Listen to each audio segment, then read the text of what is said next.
Hello guys, current affairs funda में आप सभी का स्वागत है। मैं हूं आपके साथ अभिषेक शर्मा। आज के इस वीडियो सेशन में हम फरवरी फर्स्ट वीक के सभी इंपॉर्टेंट करंट अफेयर्स कवर करने वाले हैं। हमेशा की तरह आप इस वीडियो को अंत तक जरूर देखिएगा, काफी कुछ आपको जानने के लिए मिलेगा। सेशन की शुरुआत करने से पहले आप सभी को बता दूं, यदि आप हमारे daily current affairs PDF, weekly PDF, monthly PDF, हर महीने के banking and economic awareness PDF चाहते हैं तो करंट अफेयर्स फंडा का 1 मेंबरशिप प्लान आप ज्वाइन कर सकते हैं, जिसका लिंक आपको वीडियो के डिस्क्रिप्शन में या फिर फर्स्ट कमेंट में मिल जाएगा।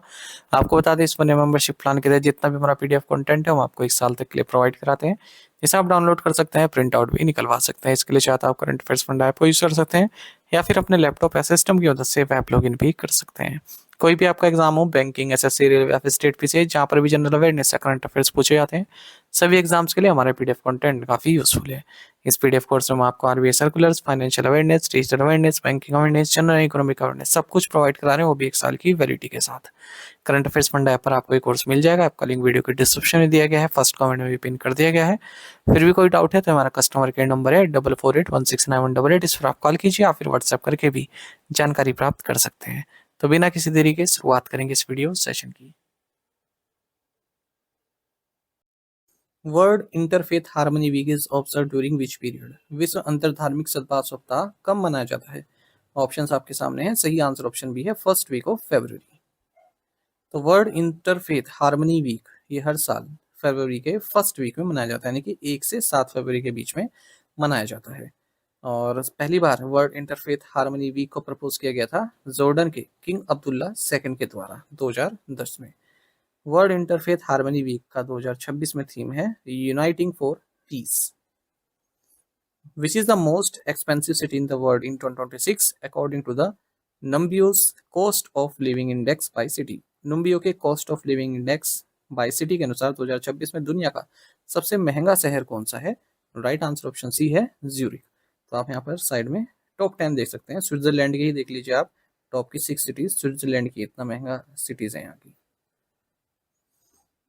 तो स्विट्जरलैंड की जो सिटीज हैं फिर से डोमिनेट करती पाई गई हैं Numbeo's cost of living index by city 2026 में। और टॉप 10 में जो टॉप 6 सिटी हैं वो स्विट्जरलैंड की हैं। तो ज्यूरिक की बात करें, इसका cost of living index score 118.5 है, ये मोस्ट एक्सपेंसिव सिटी है पूरे वर्ल्ड में। और Geneva, Basel, Lausanne, Lugano, Bern, ये सब टॉप 6 में आते हैं।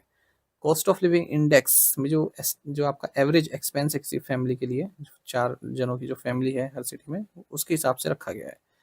अमेरिका का जो मोस्ट एक्सपेंसिव अर्बन हब है न्यूयॉर्क, ये 3 प्लेसेस टॉप हुआ और 7वें नंबर पर पहुंच चुका है। सिंगापुर इकलौती एशियन सिटी है जो टॉप 20 में है, 14वें नंबर पर। 22 इंडियन सिटीज अपनी जगह बना पाई हैं टॉप 500 में, जिसमें मुंबई 445 पर है, गुड़गांव 450 पर, दिल्ली 454 पर, पुणे 455 पर। Which country host the largest number of overseas Indians? किस देश में सबसे अधिक प्रवासी भारतीय रहते हैं? राइट आंसर ऑप्शन सी है, यूनाइटेड स्टेट्स। राइट साइड में आप देख सकते हैं, यूनाइटेड स्टेट्स में सबसे ज्यादा है, फिर यूएई में है, फिर कनाडा में है, फिर मलेशिया, सऊदी अरब, श्रीलंका। तो भारत वर्ल्ड की मोस्ट पॉपुलस कंट्री है, एस्टिमेटेड पॉपुलेशन 1.4286 बिलियन है, 142.86 करोड़, ऐसा यूनाइटेड नेशंस पॉपुलेशन फंड 2023 की रिपोर्ट में बताया गया है। और इमिग्रेशन के मामले में भी हम पहले नंबर पर है। हमारा वर्ल्ड का लार्जेस्ट ओवरसीज डायस्पोरा भारत से है, 35.4 मिलियन इंडियंस बाहर रहते हैं। सबसे ज़्यादा यूनाइटेड स्टेट्स में रहते हैं, 5.69 million Indians,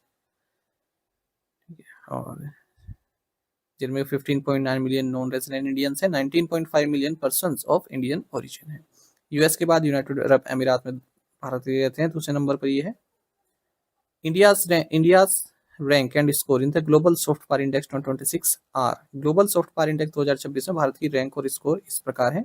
right answer option C है, 32nd एंड 48.0। तो 32वीं रैंक है और स्कोर 48 है। तो brand finance global soft power index 2026 में 193 यूएन मेंबर स्टेट्स को रैंक किया गया है अक्रॉस 55 मैट्रिक्स। यूनाइटेड स्टेट्स ने इस इंडेक्स को टॉप किया है, इसका स्कोर 74.9 है आउट ऑफ 100, और डिक्लाइन भी इसमें काफ़ी देखने के लिए मिला इसके स्कोर में, तब भी फर्स्ट पर है। चाइना दूसरे नंबर पर है, इसने इंक्रीज देखने को मिला इसके स्कोर में। उसके बाद फिर तीसरे पर जापान है, चौथे पर यूनाइटेड किंगडम है, 5वें पर जर्मनी है। भारत 32वें नंबर पर है और स्कोर है भारत का 48। सॉफ्ट पावर मतलब a nation's ability to shape preferences and behaviors in the international arena through attraction and persuasion rather than coercion। तो आप कितना इंटरनेशनल लेवल पर, ठीक है, जो घटनाक्रम चल रहे हैं उनको किस तरह से आप सॉफ्टली उनको परसुएट कर सकते हैं, अट्रैक्ट कर सकते हैं, वो पावर आपकी। What is India's rank in the global fire power 2026 rankings? Global fire power 2026 ranking में भारत का स्थान क्या है? राइट आंसर ऑप्शन सी है, फोर्थ। ग्लोबल फायर पावर ने 2026 मिलिट्री स्टैंड रैंकिंग जारी की है। 145 कंट्रीज की मिलिट्री पावर इसमें 60 इंडिकेटर्स पर मेजर की गई है। उनका पावर इंडेक्स स्कोर ही बताया गया है। यूनाइटेड स्टेट्स वर्ल्ड की मोस्ट पावरफुल मिलिट्री है, तो सब जानते ही हैं। इसका जो पावर इंडेक्स स्कोर है ये 0.0741 है। रशिया दूसरे नंबर पर है, चाइना तीसरे नंबर पर है, अपना भारत चौथे नंबर पर है, साउथ कोरिया पांचवें नंबर पर है, फ्रांस छठे नंबर पर है, जापान सातवें नंबर पर है, यूनाइटेड किंगडम आठवें नंबर पर है। Who is the youngest Indian entrepreneur featured on the Hurun Under 40 2025 list? Hurun Under 40 2025 सूची में शामिल सबसे युवा भारतीय उद्यमी कौन है? राइट आंसर ऑप्शन डी है, संजय ब्यालाल जगन्नाथ। राइट साइड में आप टॉप 10 देख सकते हैं, किस सिटी से आते हैं, कौन सी कंपनी है इनकी। Avendus wealth Hurun India under 14 to 25 list में एंटरप्रेन्योर्स की लिस्ट दी गई है, और इनकी combined value 357 billion US dollar की है, या फिर 31 लाख करोड़ रुपए की है, यानी कि इंडियन जीडीपी का 1/11। संजय ब्यालाल जगन्नाथ 36 साल के हैं, को फाउंडर है बेंगलुरु बेस्ड एक्सपोनेंट एनर्जी के। ये यंगेस्ट इंडियन एंटरप्रेन्योर हैं जो इस हुरुन लिस्ट में अपनी जगह बना पाए हैं। बेंगलुरु से काफ़ी लोग हैं जो इस लिस्ट में है। बेंगलुरु को इसलिए हम भारत की सिलिकॉन वैली भी कहते हैं। 48 एंटरप्रेन्योर्स बेंगलुरु से ही आते हैं। टॉप हब है। श्रेया मिश्रा 36 साल, को फाउंडर सोलर स्क्वायर, ये भी यंगेस्ट वुमेन एंटरप्रेन्योर है जो इस लिस्ट में अपनी जगह बनाई है। Which city ranks as the world's most congested city in 2025-26? 2025-26 में दुनिया का सबसे भीड़ भाड़ वाला शहर कौन सा रहा? राइट आंसर ऑप्शन डी है, मैक्सिको सिटी। देखिए, मैक्सिको पहले पर है, फिर बेंगलुरु है दूसरे नंबर पर, पांचवें पर पुणे है। 2025-26 टॉमटॉम ट्रैफिक इंडेक्स में बताया गया है जो अर्बन ट्रैफिक है वो काफ़ी कंजेस्टेड होता जा रहा है, और मैक्सिको वर्ल्ड का मोस्ट कंजेस्टेड सिटी है। एवरेज कंजेशन लेवल यहाँ पर 75.9% है। भारत की अगर हम बात करें तो Bharat second most congested nation है एशिया में, फिलीपींस के बाद। ठीक है, और दो Indian cities Bengaluru and Pune ये टॉप 5 में आते हैं। अगर हम वर्ल्ड की कंजेशन सिटी की बात करें, बेंगलुरु दूसरे नंबर पर और पुणे पाँचवें नंबर पर। तो 125 सिटीज़ वर्ल्ड वाइड इसमें हाईलाइट की गई हैं। मुंबई, न्यूयॉर्क सिटी, पेरिस, इनका जो है ट्रैफिक फ्लो काफ़ी धीमा है, यहाँ पर टाइम का काफ़ी लगता है। कोलंबियन सिटी, बरनक्विला, ये वर्ल्ड की स्लोवेस्ट सिटी है। उसके बाद फिर लंदन, फिर बेंगलुरु। तो पहले तो हमने ट्रैफिक वाला बताया कंजेस्टेड, दूसरा फिर बताया हमने ट्रैफिक फ्लो कहाँ पर धीरे है, और पहले वाला हमने बताया कंजेस्टेड सिटी, भीड़ भाड़ वाला। Which companies retained their positions in the top 4 global brands in 2026 according to Brand Finance Global 500 report? Brand finance की ग्लोबल 500 रिपोर्ट के अनुसार 2026 में शीर्ष 4 वैश्विक ब्रांडों में किन कंपनियों ने अपनी स्थिति बरकरार रखी है? राइट आंसर ऑप्शन डी है, Apple, Microsoft, Google, Amazon. Combined brand value जो वर्ल्ड की लीडिंग ब्रांड्स हैं उनकी 10.4 ट्रिलियन यूएस डॉलर की है 2026 में। 2025 कंपेयर में 11% इंक्रीज देखने को मिला, ऐसा ब्रांड फाइनेंस की ग्लोबल 500 रिपोर्ट में बताया गया है। अगर हम देश की बात करें तो यूएस लीड कर रहा है, यहाँ की कंपनी सबसे आगे हैं। और टॉप 4 की बात करें, एप्पल, माइक्रोसॉफ्ट, गूगल, अमेजोन, ये टॉप 4 पोजीशन पर है। एनवीडिया कॉर्पोरेशन ये 5th मोस्ट वैल्यूएबल ब्रांड है पूरे वर्ल्ड में। और India brands account for just 1.5% of global 500। जो इंडियन ब्रांड्स हैं केवल 1.5% इनकी वैल्यू है ग्लोबल 500 में। कोई भी टॉप 50 में नई जगह बना पाया है। टाटा ग्रुप, और टाटा ग्रुप 61वें नंबर पर है। इन्फोसिस 150वें नंबर पर है। India's first flat rolled products aluminium unit has been inaugurated in which state? Bharat की पहली फ्लैट रोल्ड प्रोडक्ट्स एल्यूमिनियम इकाई का उद्घाटन किस राज्य में हुआ है? राइट आंसर ऑप्शन ए है, Orissa.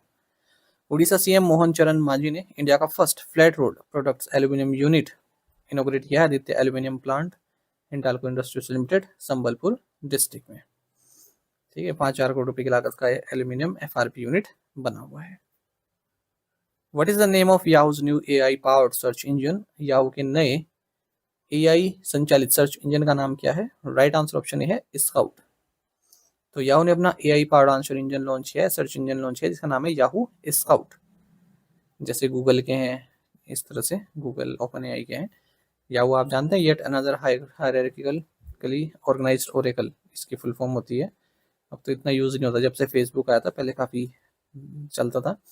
Companies and AI search engine या टूल्स देख लेते हैं, एग्जाम में पूछ लेते हैं। तो गूगल का जेमिनाई है, ओपन एआई का चैट जीपीटी है, माइक्रोसॉफ्ट का कोपायलट है, एंथ्रोपिक का क्लाउड है। याद रखना आप। World Wetlands Day is observe every year on which date. पूछ रहे हैं कि विश्व आर्द्र भूमि दिवस प्रतिवर्ष कब मनाया जाता है। ऑप्शंस आपके सामने हैं।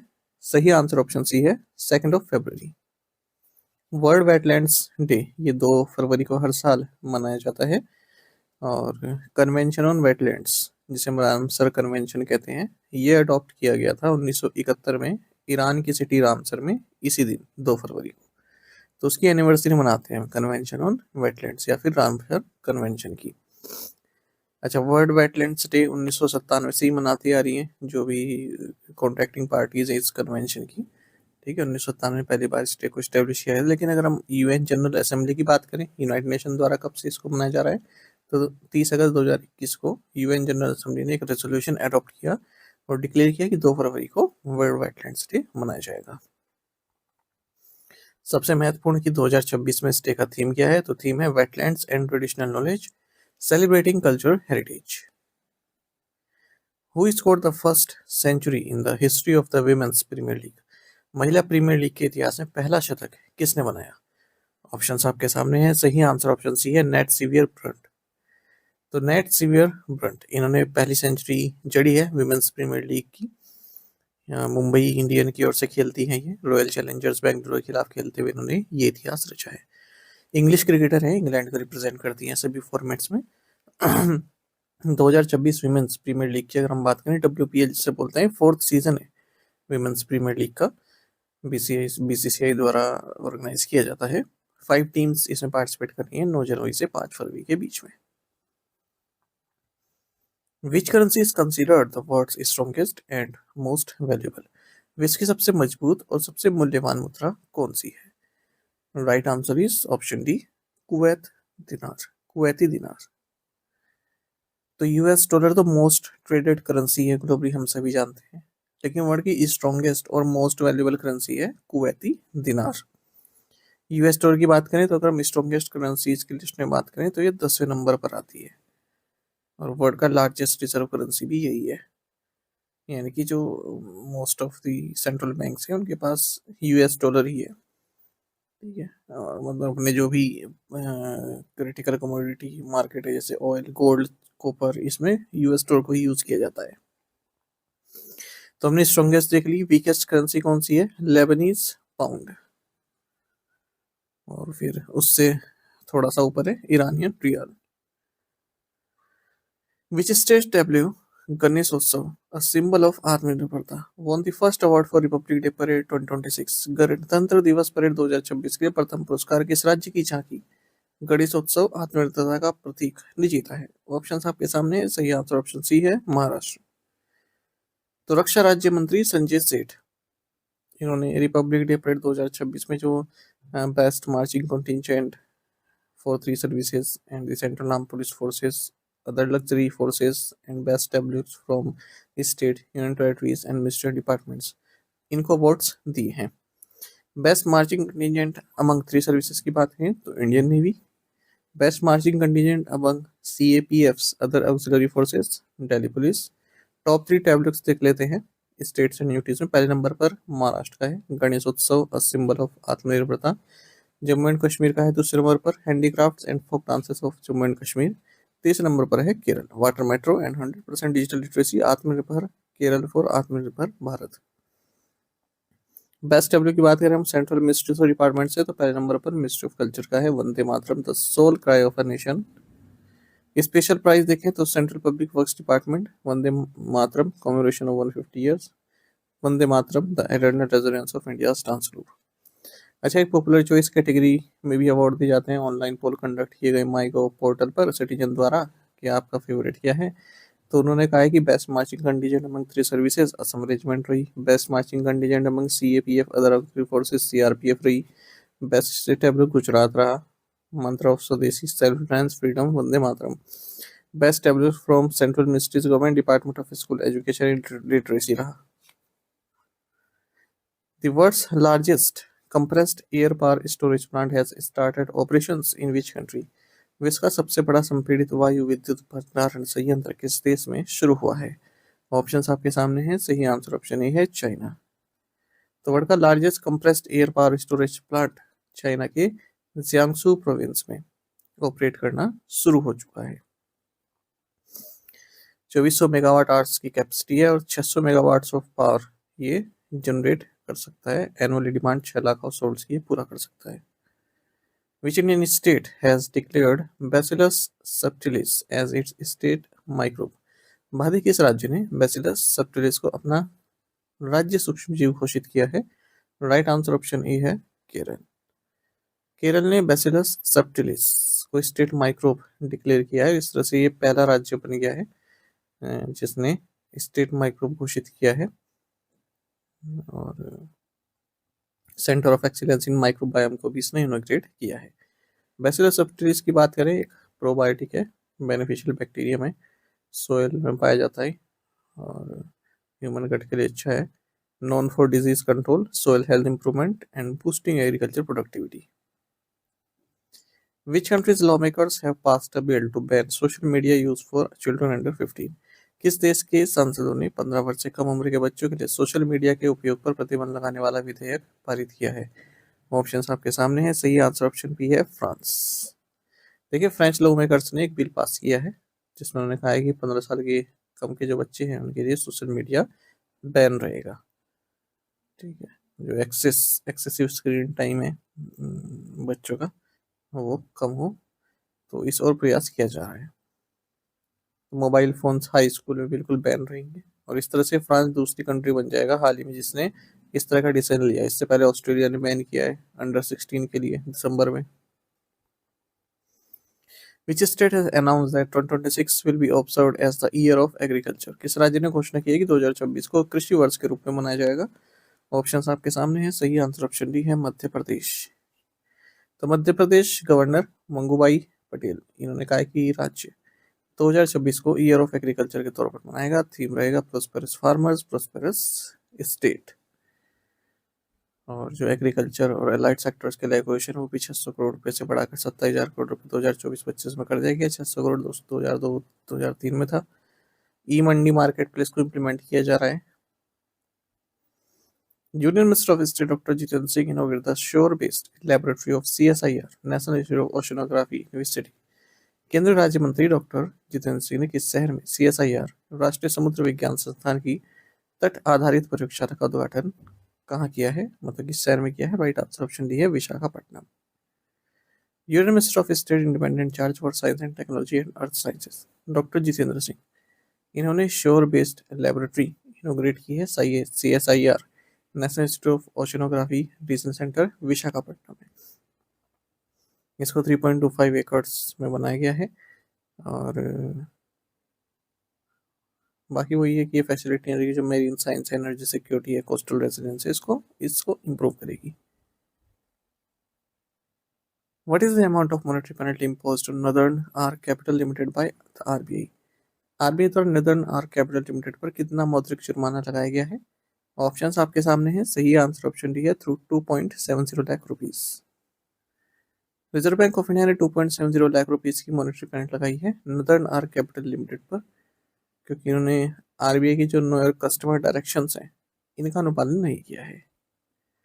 Penalty has been imposed in exercise of powers conferred on the RBI under section 58G1B read with section 58B5AA of the RBI Act 1934.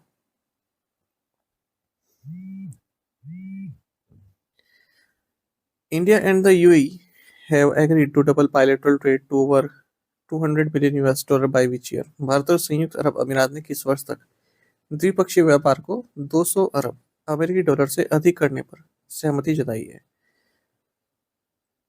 India and UAE have agreed to double bilateral trade to over 200 billion US by which year? Right answer option D है 2032। देखिए, UAE के president है शेख मोहम्मद बिन जायद Al Nahyan. ये भारत पहुंचे और कई सारे एग्रीमेंट्स इन्होंने साइन किए, उन्हें देख लेते हैं। तो दोनों ही देश अपना बायलैटरल ट्रेड डबल करना चाहते हैं, लगभग 2032 तक 200 बिलियन US डॉलर करना चाहते हैं। तो the first Abu Dhabi bank की ब्रांच होगी गिफ्ट सिटी गुजरात में, जो कि इन्वेस्टमेंट और ट्रेड को प्रमोट करेगी। डीपी वर्ल्ड भी ऑपरेशन करेगी अपना गिफ्ट सिटी से ही, मतलब अपना काम काज शुरू करेगी। लेटर ऑफ इंटेंट साइन किया गया है Indian National Space Promotion Authorisation Centre यानी कि इन स्पेस, जो कि भारत की एजेंसी है, और space agency of United Arab Emirates के बीच में। ठीक है, space industry development commercial collaboration को लेकर एक government of Gujarat, republic of India and ministry of investment of the UAE के बीच में एमओयू साइन किया गया है ढोलेरा स्पेशल इन्वेस्टमेंट रीजन को डेवलप करने के लिए। सीटेक इंडिया और G42 कंपनी यूएई, ये दोनों ही सुपर कंप्यूटिंग क्लस्टर सेटअप करने में मदद करेंगे भारत में। Which law enforcement agency has become the first in India to integrate Aadhaar-based verification with Pathik software? Bharat में कौन सी कानून प्रवर्तन एजेंसी आधार आधारित सत्यापन को पथिक सॉफ्टवेयर के साथ एकीकृत करने वाली एजेंसी बन गई है? Right answer option D, Ahmedabad crime branch. Ahmedabad crime branch Gujarat police की ये फर्स्ट लॉ इन्फोर्समेंट एजेंसी बन गई है हमारे देश में, जो ऑफिशियली आधार बेस्ड वेरिफिकेशन को इंटीग्रेट करेगी पथिक सॉफ्टवेयर के साथ। पथिक का मतलब है programme for analysis of traveller and hotel informatics. ये गुजरात पुलिस द्वारा यूज की जाती है एप्लीकेशन ट्रेवलर्स, गेस्ट, रेजिडेंट्स को ट्रैक करने के लिए, जैसे होटल्स में, पीजीज में, होम स्टेज में। Which company has launched the second generation AI chip named Maya 200? किस कंपनी ने Maya 200 नामक दूसरी पीढ़ी की AI चिप लॉन्च की है? राइट आंसर ऑप्शन डी है, माइक्रोसॉफ्ट। तो माइक्रोसॉफ्ट ने एक second generation AI chip launch की, इसका नाम है Maya 200। बाकी इसके फीचर्स बताए गए हैं कि 10+ बेटा फ्लॉप्स इन 4 बिट प्रिसीजन में स्पीड देती है, 5 बेटा फ्लॉप्स इन 8 बिट प्रिसीजन में स्पीड देती है। India's first dedicated glass museum is being developed in which city? Bharat का पहला विशेष ग्लास संग्रहालय किस शहर में विकसित किया जा रहा है? राइट आंसर ऑप्शन सी है, फिरोजाबाद। तो भारत का पहला dedicated glass museum Firozabad Uttar Pradesh में डेवलप किया जा रहा है। फिरोजाबाद को ग्लास सिटी ऑफ इंडिया कहते हैं। तो यहाँ पर ग्लास प्रोडक्ट्स की कैसे एवोल्यूशन हुआ दिखाया जाएगा इस म्यूजियम में, एंशिएंट टाइम से लेकर मॉडर्न एरा तक। The Central Road Research Institute has partnered with JSW Steel Limited to construct roads using steel slag in which state? केंद्रीय सड़क अनुसंधान संस्थान ने किस राज्य में स्टील स्लैग का उपयोग करके सड़कों के निर्माण के लिए JSW स्टील लिमिटेड के साथ साझेदारी की है? राइट आंसर ऑप्शन डी है, Tamil Nadu. Central road research institute ने JSW steel limited Salem works के साथ पार्टनरशिप की है ताकि स्टील स्लैग को यूज करके रोड्स कंस्ट्रक्ट की जा सके तमिलनाडु में। स्टील मैन्युफैक्चरिंग के दौरान जो बाय प्रोडक्ट बचता है ना, उसको स्लैग बोलते हैं, steel slag. The partnership aims to convert industrial by products from steel manufacturing into high quality aggregates for road construction. The World Economic Forum will establish a new centre of the Fourth Industrial Revolution in which state?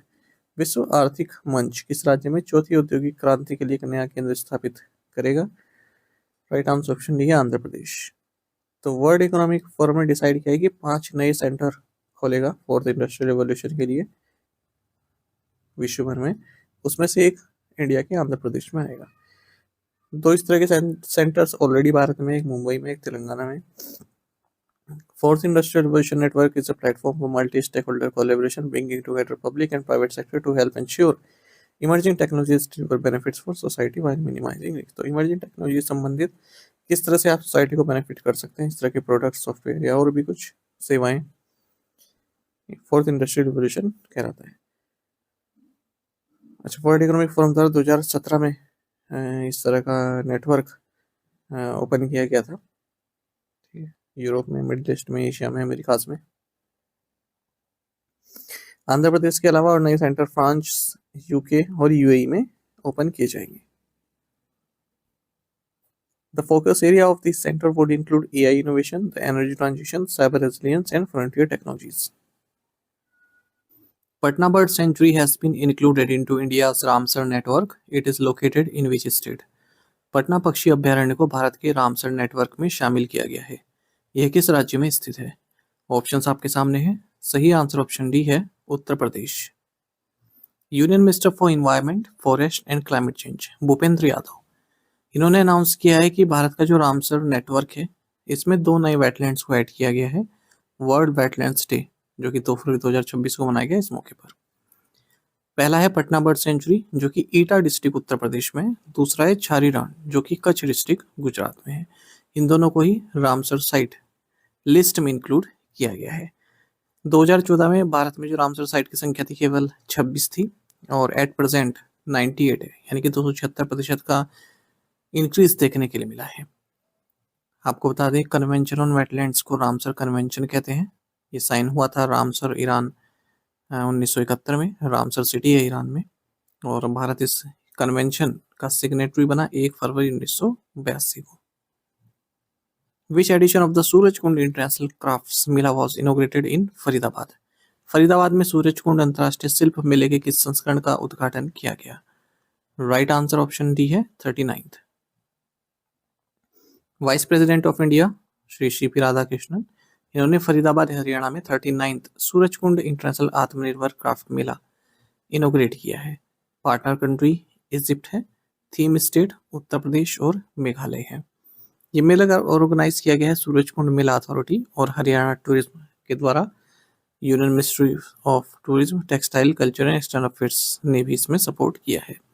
2013 में इस fair को international level का update कर दिया गया था और जो भी आर्टिशंस हैं, क्राफ्ट्स पीपल हैं, कल्चरल प्रैक्टिशनर्स हैं भारत से ही और या फिर एब्रॉड से भी, वो सब इसमें आकर पार्टिसिपेट करते हैं, अपने क्राफ्ट्स दिखाते हैं।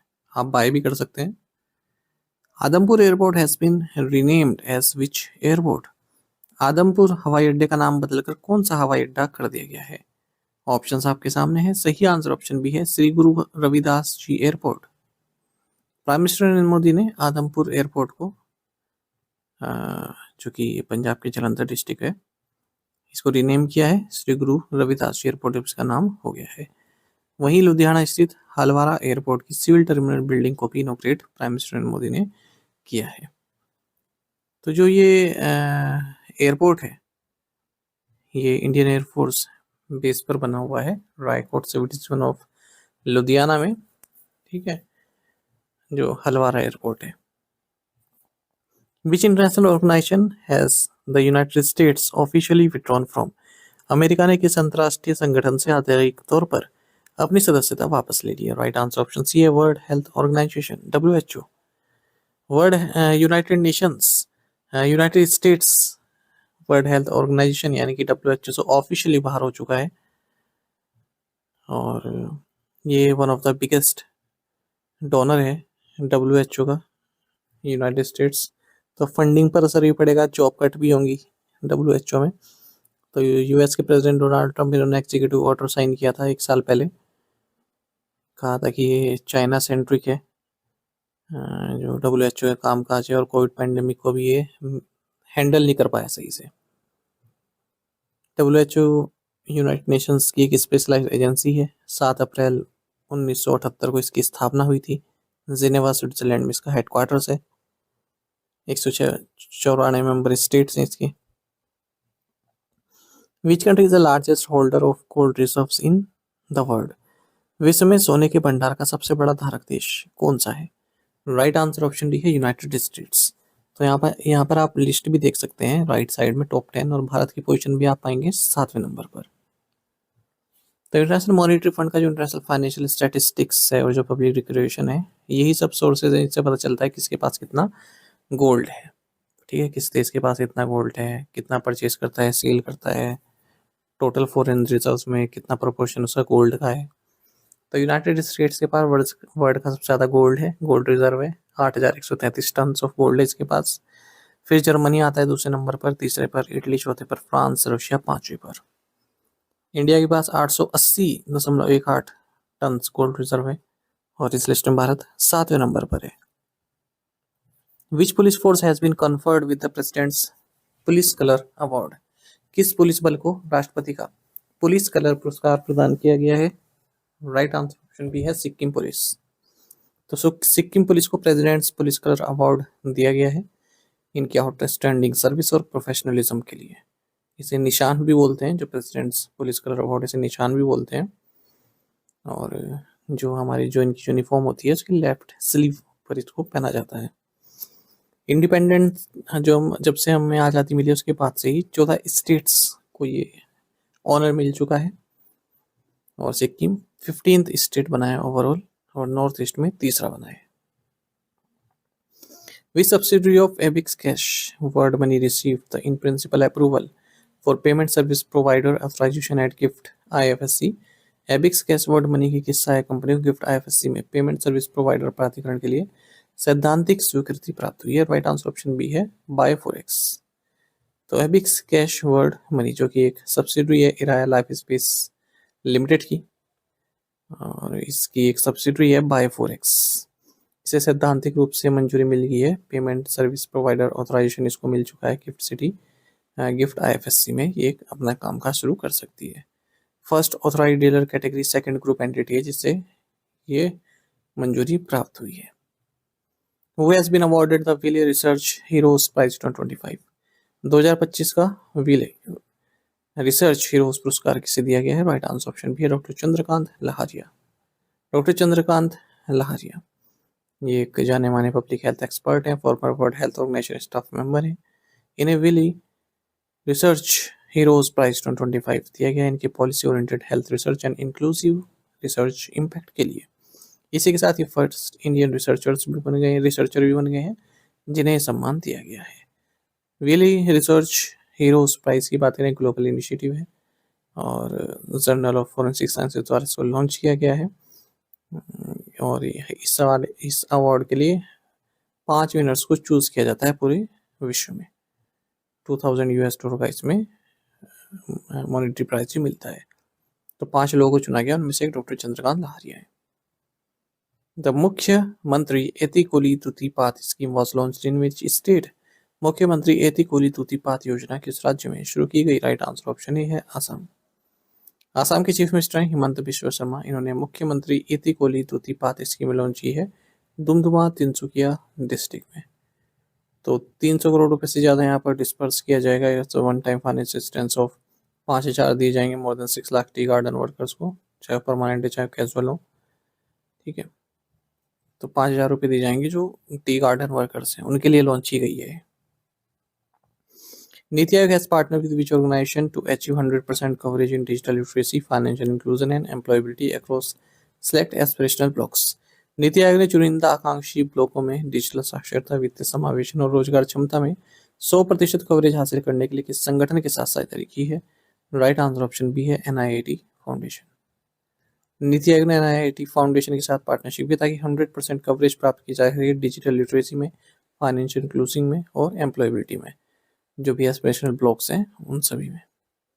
The partnership aims to achieve 100% block level coverage, reach approximately 1.2 lakh beneficiaries and ensure at least 40% participation by women, aligning with the government's broader focus on inclusive and sustainable development. With which organization did the Department of Post sign the agreement to promote access to regulated capital market services for citizens across the country? डाक विभाग ने देश भर के नागरिकों के लिए विनियमित पूंजी बाजार सेवाओं तक पहुंच को बढ़ावा देने के लिए किस संगठन के साथ समझौता किया है? राइट आंसर ऑप्शन डी है stock holding services limited. Department of post ministry of communication government of India ने एक एग्रीमेंट साइन किया है स्टॉक होल्डिंग सर्विसेज लिमिटेड के साथ ताकि जो रेगुलेटेड कैपिटल मार्केट सर्विसेज हैं, ठीक है, उन तक पहुंच प्रोवाइड की जा सके सिटीजन्स को। तो citizen will be enabled to access SSL service through digital utilities such as onboarding links and QR codes made available through official platforms and at selected post office locations. Who has been appointed as the chairperson of the Strategic Asset Allocation and Risk Governance Committee set up by the PFRDA? PFRDA द्वारा गठित रणनीतिक परिसंपत्ति आवंटन और जोखिम शासन समिति के अध्यक्ष के रूप में किसे नियुक्त किया गया है? राइट आंसर ऑप्शन डी है Narayan Ramachandran. Pension fund regulatory and development authority ने एक एक्सपर्ट कमेटी सेटअप की है strategic asset allocation and risk governance पर ताकि जो नेशनल पेमेंट सिस्टम है, ठीक है, उसका जो इन्वेस्टमेंट फ्रेमवर्क है उसको रिव्यू किया जा सके, मॉडर्नाइज किया जा सके। तो ये जो कमेटी है इसकी अध्यक्षता की जाएगी नारायण रामचंद्रन द्वारा जो कि farmer country head and CEO है मॉर्गन स्टैनली इंडिया के। और भी इसमें एक्सपर्ट्स रहे कैपिटल मार्केट से, एसेट मैनेजमेंट से, रेगुलेटरी बॉडीज से, सिक्योरिटी लॉस से। 9 मंथ का टाइम दिया गया है इसको अपनी रिपोर्ट सौंपने के लिए।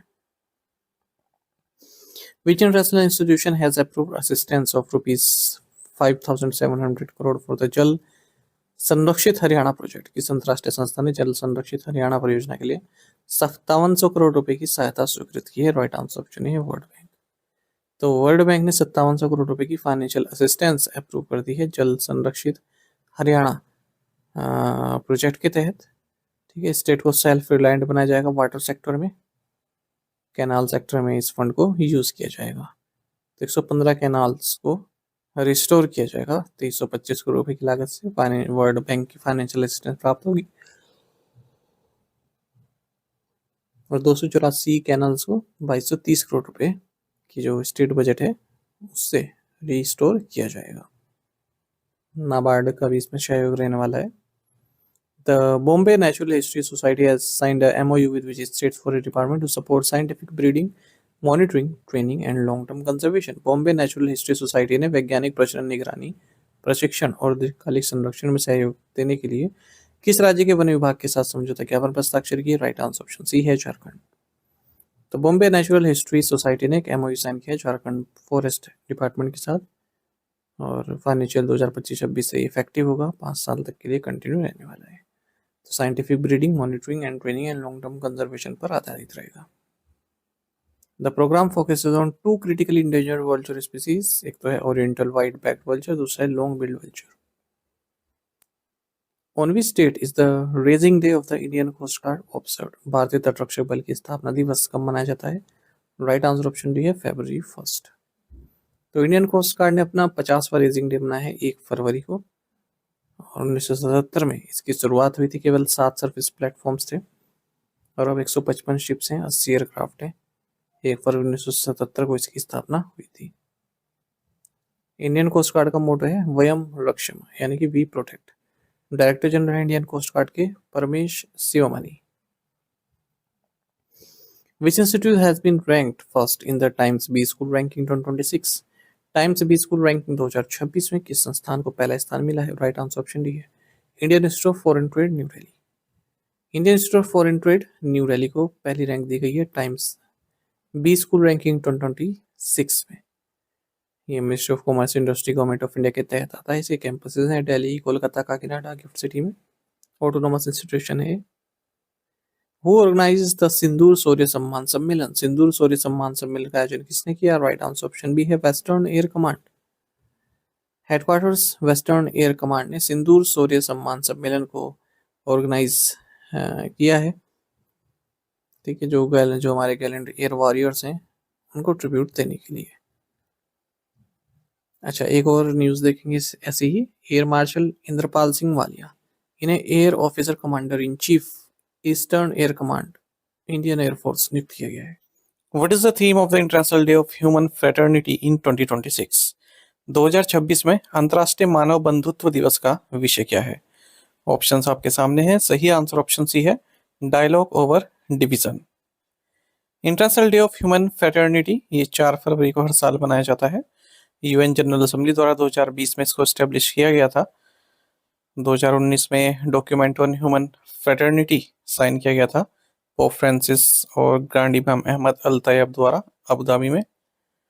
2026 में international day of human fraternity का थीम है dialogue over division. Which ministry approve the grant of Miniratna category 1 status to Yantra India limited? Yantra India limited को मिनिरत्न श्रेणी 1 का दर्जा किस मंत्रालय ने प्रदान करने की मंजूरी दी है? ऑप्शंस आपके सामने हैं। सही आंसर ऑप्शन बी है ministry of defence. Defence ministry ने डिसाइड किया है कि मिनिरत्न कैटेगरी 1 स्टेटस दिया जाएगा यंत्र इंडिया लिमिटेड को। ये एक Indian public sector defence company है, नागपुर महाराष्ट्र में इसका हेडक्वार्टर्स है। तो फायदा क्या होगा मिनिरत्न कैटेगरी 1 स्टेटस पाके? अब अगर ये कोई नए प्रोजेक्ट पर एक्सपेंडिचर करना चाहती है या इसके जो इक्विपमेंट्स हैं उन्हें मॉडर्नाइज करना चाहती है, परचेज करना चाहती है नए इक्विपमेंट्स 500 करोड़ रुपए तक की लागत के, तो गवर्नमेंट के अप्रूवल की नीड नहीं पड़ेगी। अच्छा, मई 2025 में जो 7 डिफेंस पब्लिक सेक्टर यूनिट्स हैं, PSUs हैं, उनमें से 3 को मिनिरत्न दिया गया था। एक तो munitions India limited, armoured vehicles Nigam limited और India Optel limited. Who has been chosen as the next chairman and managing director of Hindustan Aeronautics Limited (HAL)? Hindustan aeronautics limited के अगले अध्यक्ष और प्रबंध निदेशक के रूप में किसे चुना गया है? ऑप्शंस आपके सामने हैं। सही आंसर ऑप्शन डी है रवि कोटा। रवि कोटा, इन्हें चेयरमैन मैनेजिंग डायरेक्टर नियुक्त किया गया हिंदुस्तान एरोनॉटिक्स लिमिटेड का, एचएएल का। एचएएल का हेडक्वार्टर्स बेंगलुरु में है। Which state topped the medal tally at the first phase of the Khelo India winter games 2026? Khelo India winter games 2026 के पहले चरण में किस राज्य ने पदक तालिका में शीर्ष स्थान हासिल किया है? ऑप्शंस आपके सामने हैं। सही आंसर ऑप्शन ए है हरियाणा। तो खेलो India winter games 2026 medal tally की हम बात कर रहे हैं, हरियाणा ने टॉप किया है, 4 गोल्ड्स जीते हैं। ये फर्स्ट फेज हुआ है लेह लद्दाख में, 6th एडिशन है इस खेलो इंडिया विंटर गेम्स का। और इंडियन आर्मी ने men's ice hockey gold medal जीता है। अच्छा, हरियाणा के बाद फिर लद्दाख, फिर महाराष्ट्र, फिर तेलंगाना और फिर कर्नाटक रहे हैं। Who has been appointed as the chairman of the Reinsurance Advisory Committee set up by the IRDI? IRDI द्वारा गठित पुनर्बीमा सलाहकार समिति के अध्यक्ष के रूप में किसे नियुक्त किया गया है? ऑप्शंस आपके सामने हैं। सही आंसर ऑप्शन सी है A V Girija Kumar. Insurance regulatory and development authority of India यानी कि IRDI ने री इंश्योरेंस एडवाइजरी कमेटी को रिकॉन्स्टिट्यूट किया है इमीडिएट इफेक्ट के साथ। Former chairman and managing director of oriental insurance company limited A V Girija Kumar, इन्हें चेयरमैन बनाया गया है री इंश्योरेंस एडवाइजरी कमेटी का। और section 101B of the insurance act 1938 के प्रोविजंस के तहत ऐसा किया गया है, 3 साल तक के लिए बनाई गई है री insurance advisory committee. Which helicopter display team of the Indian Air Force is participating in the Singapore Air Show 2026? Singapore air show 2026 में भारतीय वायुसेना की कौन सी हेलीकॉप्टर प्रदर्शन टीम भाग ले रही है? ऑप्शंस आपके सामने हैं। सही आंसर ऑप्शन डी है सारंग हेलीकॉप्टर डिस्प्ले टीम। तो Indian air force Singapore air show 2026 में पार्टिसिपेट कर रहा है सारंग हेलीकॉप्टर डिस्प्ले टीम के साथ। तो ये वन ऑफ द मतलब एडवांस लाइट हेलीकॉप्टर ध्रुव के साथ ही पार्टिसिपेट कर रहे हैं। सिंगापुर एयर शो 2026 एशिया का premier biennial aerospace and defence exhibition है, यानी कि 2 साल में एक बार होता है। चांगी एग्जीबिशन सेंटर में हो रहा है। द सारंग एरोबेटिक टीम 2005 में स्टैब्लिश की गई थी। 5 एडवांस लाइट हेलीकॉप्टर हैं इसके पास। Which Indian ministry signed the administrative arrangement on advance electronic signatures and seals with Director General for Communication Networks, Content and Technology of the European Commission? किस भारतीय मंत्रालय ने यूरोपीय आयोग के संचार नेटवर्क सामग्री और प्रौद्योगिकी महानिदेशालय यानी कि DG कनेक्ट के साथ उन्नत इलेक्ट्रॉनिक हस्ताक्षर और मोहरों पर प्रशासनिक समझौते पर हस्ताक्षर किए? राइट आंसर ऑप्शन डी है ministry of electronics and information technology. तो ministry of electronics and information technology, government of India and director general for communication networks, content and technology of European commission, इन्होंने administrative arrangement sign किया है advance electronic signatures and deals पर। तो एक framework provide किया जा रहा है दोनों ही एजेंसीज के बीच में कोऑपरेशन करने के लिए, electronic signature, electronic seals, public infrastructure system, इन सभी के साथ। Which company signed a memorandum of understanding with national forensic sciences university to strengthen digital security and data protection in highway management? किस कंपनी ने राजमार्ग प्रबंधन में डिजिटल सुरक्षा और डेटा संरक्षण को मजबूत करने के लिए राष्ट्रीय फोरेंसिक विज्ञान विश्वविद्यालय के साथ समझौता ज्ञापन पर हस्ताक्षर किए हैं? ऑप्शंस आपके सामने हैं। सही आंसर ऑप्शन ए है NHAI। तो डिजिटल सिक्योरिटी और डेटा प्रोटेक्शन को स्ट्रेंथन करने के लिए Indian highways management company limited, जो कि NHAI द्वारा प्रमोटेड एक कंपनी है, इन्होंने मेमोरेंडम ऑफ अंडरस्टैंडिंग साइन किया है national forensic sciences university, government of India institution of national importance, जिसका हेडक्वार्टर्स गांधीनगर गुजरात में है। तो रिसर्च, ट्रेनिंग एंड कंसल्टेंसी, खास करके cyber forensic, digital evidence integrity, advance technology का एप्लीकेशन, जो कि नेशनल हाईवे मैनेजमेंट संबंधित है, इन सभी के लिए MOU साइन किए हैं। तो इसके तहत जो NFSU है, नेशनल फॉरेंसिक साइंसेज यूनिवर्सिटी है, टेक्निकल गाइडेंस और सपोर्ट प्रोवाइड कराएगा Indian highways management company limited को, ताकि state of the art technology से इक्विप्ड लेबोरेटरीज डेवलप की जा सकें। CCTV, multimedia analysis, audio video analysis, ये सभी इसमें इक्विप्ड हो। Steel Authority of India Limited has signed an MOU with which company to strengthen logistics and operational efficiency at plants and mines. The Steel Authority of India Limited ने संयंत्रों और खानों में रसद और परिचालन दक्षता को मजबूत करने के लिए किस कंपनी के साथ समझौता ज्ञापन पर हस्ताक्षर की है? राइट आंसर ऑप्शन है राइट्स। तो steel authority of India limited जो कि एक महारत्न सीपीएससी है, इन्होंने मेमोरेंडम ऑफ अंडरस्टैंडिंग साइन की है rail India technical and economic services के साथ, जो कि एक नवरत्न कंपनी है। ठीक है, ताकि सेल के जो प्लांट्स हैं, जो माइंस हैं, वहां पर लॉजिस्टिक और ऑपरेशनल एफिशिएंसी मजबूत हो सके। The collaboration with enable both organizations to focus on their core competencies, optimize cost, enhance operational efficiencies and contribute to reducing carbon footprints. Who launched the NPS स्वास्थ्य pension schemes? NPS स्वास्थ्य pension योजना किसने शुरू की? Right answer option D है PFRDA। तो pension fund regulatory and development authority यानी कि PFRDA ने NPS स्वास्थ्य पेंशन योजना लॉन्च की है। ठीक है, जो सिटीजन्स हैं वो एक सेपरेट अपना फंड बना सकते हैं मेडिकल पर्पसेस के लिए, रिटायरमेंट सेविंग्स के साथ साथ। प्रूफ ऑफ कंसेप्ट बेसिस पर इसको इंट्रोड्यूस किया गया है और आउट पेशेंट यानी कि ओपीडी और इन पेशेंट मेडिकल एक्सपेंसेस के लिए है। ये वॉलंटरी है और कॉन्ट्रीब्यूटरी स्कीम है, यानी कि आप कुछ कॉन्ट्रीब्यूट करते हैं, उसका फायदा आपको बाद में मिलता है। नेशनल पेंशन सिस्टम के तहत है ये। मेडिकल पर्पस के लिए मतलब आप पैसा निकाल सकते हो एक मिनिमम कॉर्पस, जैसे ही आपका बिल्ड हो जाएगा उसके बाद। तो contributions made by the subscriber are invested as per existing NPS investment guidelines. Unlike regular NPS withdrawals, NPS स्वास्थ्य allows flexible access to funds, especially for healthcare needs, linking long-term saving with rising medical cost. तो मतलब आप वही कि अपने health care के लिए पैसा निकाल सकते हैं। कोई भी इंडियन सिटीजन इस NPS स्वास्थ्य पेंशन स्कीम को ज्वाइन कर सकता है। Subscriber can contribute any amount, कितनी भी अमाउंट आप इसमें कंट्रीब्यूट कर सकते हैं। Subscribers aged above 40 years can transfer up to 30% of their salary for employee contribution from their common scheme account to the NPS स्वास्थ्य अकाउंट। जो 40 साल से ऊपर के सब्सक्राइबर्स हैं तो उनका जो भी जो कंट्रीब्यूशन उनका उसका 30% वो NPS स्वास्थ्य अकाउंट में ट्रांसफर कर सकते हैं अपना। पार्शियल विड्रॉल्स अलाउ है दोनों ही ओपीडी और हॉस्पिटलाइजेशन एक्सपेंसेस के लिए। और एट ए टाइम जो सब्सक्राइबर है at any time 25% of their contribution को विड्रॉ कर सकता है और कोई भी लिमिट नहीं है नंबर ऑफ विड्रॉल्स की, कोई भी वेटिंग पीरियड नहीं है। जैसे ही 50,000 रुपये इकट्ठे हो जाते हैं उसके बाद इस तरह की रिस्ट्रिक्शन नहीं रहेंगी, आप पैसे निकाल सकते हैं। India's first AI enabled state university pilot has been launched at which university? Bharat का पहला AI सक्षम राष्ट्रीय विश्वविद्यालय पायलट प्रोजेक्ट किस विश्वविद्यालय में शुरू किया गया? राइट आंसर ऑप्शन सी है चौधरी चरण Singh university.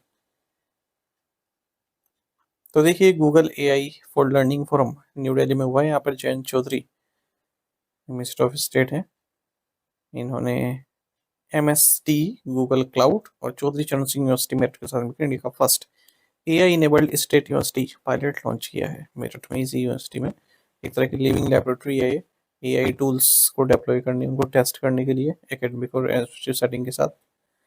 Which institution has signed MOU with the Center for Ayurveda Education, Innovation and Technology to foster cutting-edge research within the Ayurvedic sector? Ayurveda क्षेत्र में अत्याधुनिक अनुसंधान को बढ़ावा देने के लिए किस संस्थान ने आयुर्वेद शिक्षा, नवाचार और प्रौद्योगिकी केंद्र के साथ समझौता ज्ञापन पर हस्ताक्षर किए? ऑप्शंस आपके सामने हैं, सही आंसर ऑप्शन बी है All India Institute of Ayurveda. तो All India Institute of Ayurveda जो कि एक अपेक्स इंस्टीट्यूट है मिनिस्ट्री ऑफ आयुष के तहत, इन्होंने मेमोरेंडम ऑफ अंडरस्टैंडिंग साइन किया है Centre for Ayurveda Education, Innovation and Technology के साथ। This partnership aims to foster cutting edge research, technology transfer and innovative education frameworks within the Ayurvedic sector.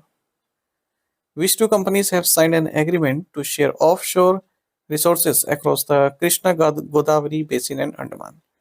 Krishna Godavari basin और अंडमान में अपतटीय संसाधनों को साझा करने के लिए किन दो कंपनियों ने समझौते पर हस्ताक्षर किए? राइट आंसर ऑप्शन डी है ONGC and Reliance industries limited. तो oil and natural gas corporation limited यानी कि ONGC और रिलायंस इंडस्ट्रीज लिमिटेड, इन्होंने एक एग्रीमेंट साइन किया है। ठीक है, और इसके तहत जो भी रिसोर्सेज हैं ऑयल एंड गैस से संबंधित उनको ये साझा करेंगे, खासकर कृष्णा गोदावरी बेसिन और अंडमान ऑफशोर पर, भारत का जो ईस्ट कोस्ट है। Which ministry has operationalise the Paimana portal, किस मंत्रालय ने पैमाना पोर्टल को लॉन्च किया है? राइट आंसर ऑप्शन डी है ministry of Statistics and Programme Implementation. Ministry of Statistics and Programme Implementation ने एक नया वेब बेस्ड पोर्टल जिसका नाम है पैमाना यानी कि project assessment infrastructure monitoring and analytics for nation building, इसको लॉन्च किया है। जो भी सेंट्रल सेक्टर इंफ्रास्ट्रक्चर प्रोजेक्ट्स हैं 150 करोड़ से ऊपर की लागत के, उनको मॉनिटर करने के लिए। इससे पहले OCMS 2006 था, उसको रिप्लेस कर रहा है ऑनलाइन कंप्यूटर मॉनिटरिंग सिस्टम, इसको रिप्लेस कर रहा है पैमाना। ठीक है, किस प्रिंसिपल आधारित है ये? One data one entry. तो DPIIT का जो इंटीग्रेटेड प्रोजेक्ट मॉनिटरिंग पोर्टल है उसके साथ इंटीग्रेटेड है। The Indian Army has signed the deal with which defense technology company for procurement of the VBAT unmanned aerial system। भारतीय सेना ने VBAT मानव रहित हवाई प्रणाली की खरीद के लिए किस रक्षा प्रौद्योगिकी कंपनी के साथ समझौता किया है? राइट आंसर ऑप्शन बी है शील्ड AI। इंडियन आर्मी ने एक डील साइन की है American defence technology company shield AI के साथ, ताकि VBAT अनमैन्ड एरियल सिस्टम को प्रोक्योर किया जा सके और भारत में इसको बनाया जाएगा। शील्ड AI का जो VBAT है ये ग्रुप 3 अनमैन्ड एरियल व्हीकल है और किसी भी रनवे या फिर लॉन्च इंफ्रास्ट्रक्चर के बिना ये टेक ऑफ कर सकता है, लैंड कर सकता है vertically. Which fintech company has introduced India's first savings account linked to 100% of the RBI repo rate? किस fintech कंपनी ने भारत का पहला बचत खाता पेश किया जो 100% RBI की रेपो दर से जुड़ा है? राइट आंसर ऑप्शन डी है स्लाइस। तो स्लाइस ने इंडिया का फर्स्ट सेविंग्स अकाउंट जो कि 100% RBI रेपो रेट से लिंक्ड है, इसको लॉन्च किया है। तो कस्टमर रिटर्न्स भी अर्न कर सकते हैं एग्जैक्ट जो इकोनॉमी में मनी की वैल्यू चल रही है उसके हिसाब से। ठीक है, और इस पूरा एक UPI फर्स्ट डिजिटल बैंकिंग को सिस्टम इसने लॉन्च किया है स्लाइस ने। इसका मर्ज भी हो चुका है North East Small Finance Bank में। और इसमें देखिए हम high interest saving account launch किया है जो कि हमने अभी पढ़ा, link to the RBI repo rate. UPI centric credit card launch किया है, डिजिटल फिक्स डिपॉजिट लॉन्च किया है, इंडिया का first physical UPI powered bank branch and ATM launch किया है बेंगलुरु में। चेन्नई बेस्ड फिनटेक फर्म है पेशार्प, इसे RBI से पेमेंट एग्रीगेटर फिजिकल लाइसेंस प्राप्त हुआ है। पंजाब एंड सिंध बैंक अपनी एक ब्रांच खोलेगा गिफ्ट सिटी गांधीनगर गुजरात में। Who won the men's singles title at the 2026 Australian open? 2026 Australian open में पुरुष एकल का खिताब किसने जीता है? ऑप्शंस आपके सामने हैं, सही आंसर ऑप्शन बी है कार्लोस एल्कराज। 2026 ऑस्ट्रेलियन ओपन एक grand slam level tennis tournament था जो 18 जनवरी से 1 फरवरी के बीच खेला गया मेलबर्न पार्क ऑस्ट्रेलिया में। स्पेन के टेनिस प्लेयर हैं कार्लोस एल्कराज।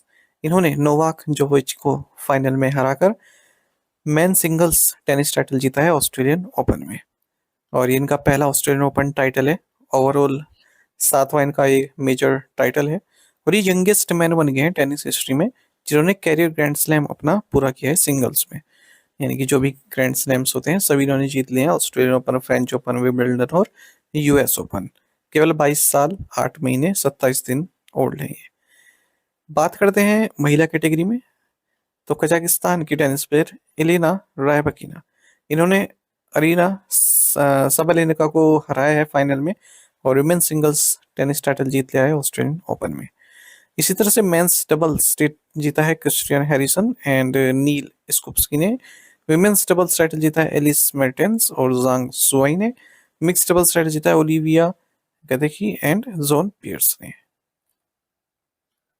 Who won the मातृभूमि book of the year award 2026? वर्ष 2026 का मातृभूमि बुक ऑफ द ईयर पुरस्कार किसने जीता? ऑप्शंस आपके सामने हैं, सही आंसर ऑप्शन डी है अरुंधति रॉय। तो जानी मानी ऑथर और एक्टिविस्ट अरुंधति रॉय ने Mathrubhumi book of the year award 2026 जीता है अपने novel Mother Mary Comes to Me के लिए। इस अवार्ड का 7th एडिशन है और 2 लाख रुपए कैश प्राइस में दिया जाता है। जो भी इंग्लिश लैंग्वेज बुक हो जो इंडिया में पब्लिश हुई हो और या तो वो ओरिजिनली रिटर्न इंग्लिश में या फिर ट्रांसलेट की गई हो किसी इंडियन लैंग्वेज से। रॉय की इंटरनेशनल पहचान है।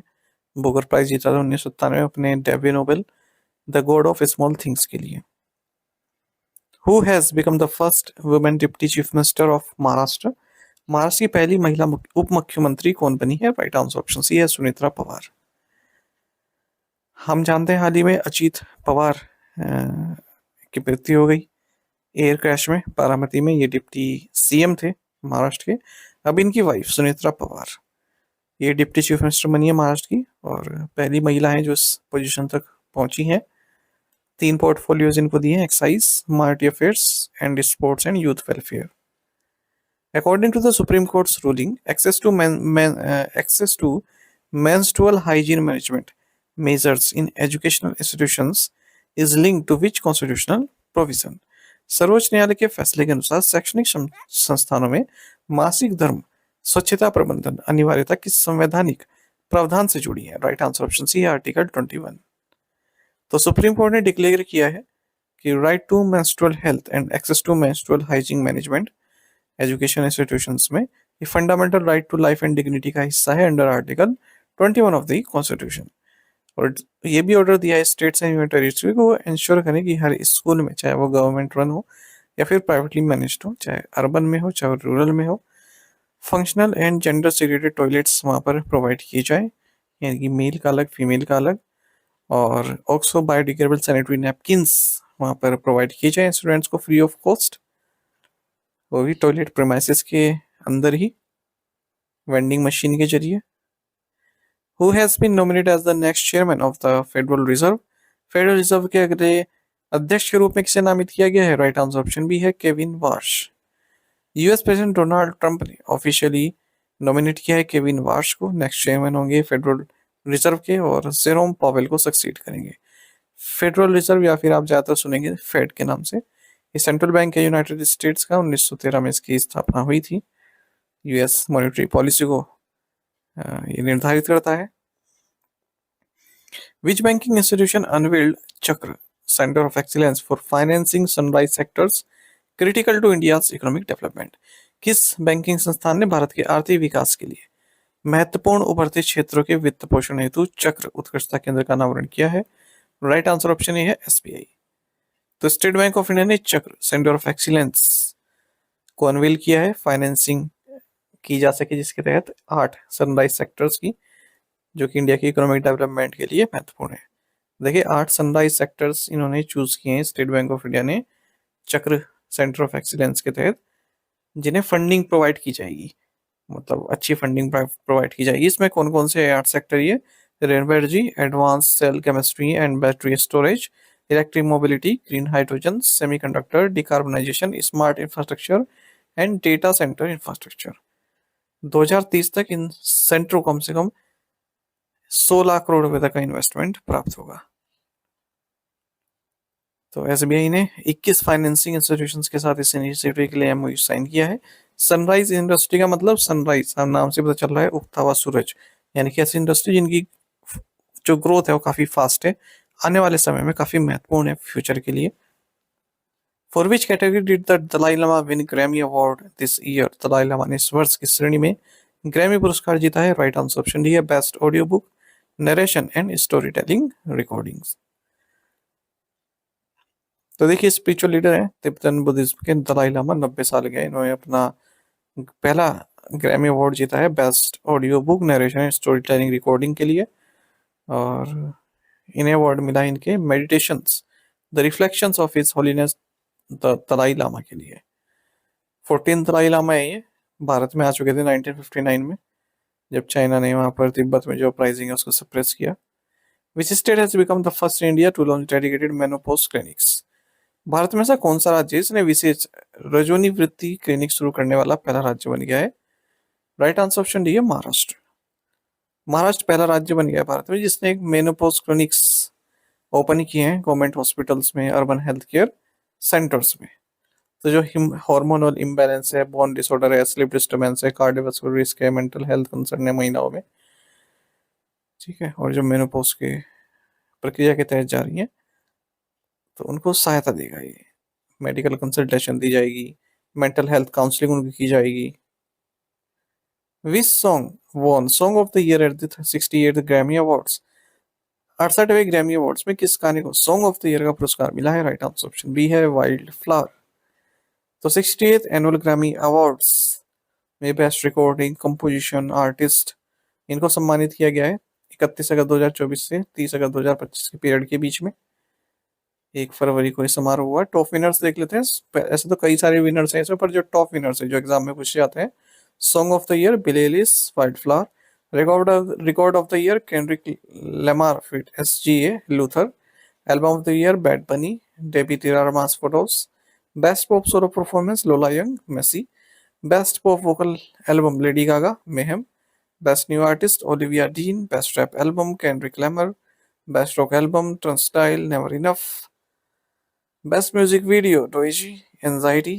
सबसे ज्यादा अवार्ड्स मिले केंड्रिक लमार को 5। What is the theme for world Cancer day 2026? विश्व कैंसर दिवस 2026 का विषय क्या है? ऑप्शंस आपके सामने हैं। सही आंसर ऑप्शन बी है, united by unique. World Cancer Day 4 फरवरी को हर साल मनाया जाता है और 2025 से लेकर 2027 तक इसका कॉमन थीम है united by unique. Which port won the first prize at the Swachhata Pakhwada awards 2025? स्वच्छता पखवाड़ा पुरस्कार 2025 में किस बंदरगाह ने प्रथम पुरस्कार जीता है? राइट आंसर ऑप्शन डी है, पारादीप पोर्ट अथॉरिटी। तो पारादीप पोर्ट अथॉरिटी को फर्स्ट प्राइज दिया गया है स्वच्छता पखवाड़ा अवार्ड 2025 में, जिन्हें ministry of port shipping and waterways द्वारा इंस्टीट्यूट किया गया है। तो cleanliness, sustainability, communication, community participation, इन सभी पैरामीटर्स को ध्यान में रख के यह अवार्ड पारादीप पोर्ट अथॉरिटी को दिया गया है। Which organization successfully demonstrated the solid fuel ducted ramjet technology? किस संगठन ने सॉलिड फ्यूल डक्टेड रैमजेट तकनीक का सफलतापूर्वक प्रदर्शन किया? राइट आंसर ऑप्शन सी है, DRDO। तो Defence Research and Development Organisation यानी कि DRDO ने successfully solid fuel ducted ramjet technology को डेमोन्स्ट्रेट किया है integrated test range Chandipur off the coast of Orissa से। All the subsystems including nozzle-less booster, solid fuel ducted ramjet motor and fuel flow controller इन सभी ने expectation के मुताबिक अच्छा परफॉर्म किया है। What percentage of shareholding of Aadhar Housing Finance Limited is being acquired by AXDI LD second SPV1 Limited? Aadhaar housing finance limited कितनी प्रतिशत शेयरधारिता AXDI LDII SPV1 limited द्वारा अधिकृत की जा रही है? राइट आंसर ऑप्शन बी है, 10.04%। तो कंपटीशन कमीशन ऑफ इंडिया ने अपनी मंजूरी दे दी है कि आधार हाउसिंग फाइनेंस लिमिटेड में 10.04% की शेयर होल्डिंग एक्वायर करेगा AXDI LDI SPV1 लिमिटेड। अच्छा, इसी तरह से कंपटीशन कमीशन ऑफ इंडिया ने 15.01% equity share holding ambit wealth private limited में एक्वायर करने की मंजूरी दे दी है दाइवा इंटरनेशनल होल्डिंग्स को। साथ ही CII ने एक और एक्विजिशन को मंजूरी दी है जिसमें Haldiram snacks food private limited में कुछ शेयरधारिता L Catterton India fund acquire करेगा। कितनी करेगा ये भी क्लियर नहीं है। Which organisation has added Iran Islamic revolutionary guard corps IRGC to its terrorist list? किस संगठन ने ईरान के इस्लामिक रेवोल्यूशनरी गार्ड कोर को अपनी आतंकवादी सूची में शामिल किया है? राइट आंसर ऑप्शन डी है, यूरोपियन यूनियन। तो यूरोपियन यूनियन ने ईरान का जो इस्लामिक रेवोल्यूशनरी गार्ड कॉर्प्स है उन्हें अपने टेररिस्ट लिस्ट में शामिल किया है। जो प्रोटेस्टर्स के ऊपर क्रैकडाउन किया गया हाल ही में ईरान में, उसी को देखते हुए तो कई तरह के जैसे ट्रैवल बैन, असेट फ्रीज, ये सब इनके हो जाएंगे अब यूरोपियन यूनियन के अकाउंट्स में। ईरान के मोस्ट पावरफुल आर्म फोर्सेज हैं IRGC। 1979 रिवॉल्यूशन के दौरान इनको सेटअप किया गया था। Thomas V Kunnunkal who passed away recently served as the chairman of which agency? हाल ही में दिवंगत हुए थॉमस वी कुन्नुनकल किस एजेंसी के अध्यक्ष थे? राइट आंसर ऑप्शन बी है, CBSE। Thomas V Kunnunkal Padma Shri awardee हैं और प्रिस्ट हैं, यानी कि फादर हैं, और 99 की एज में इनका निधन हो गया है।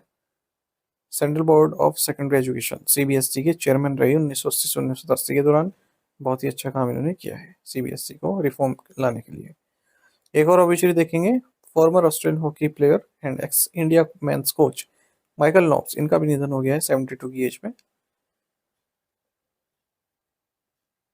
विच state has emerged as the largest contributor to India's renewable energy capacity?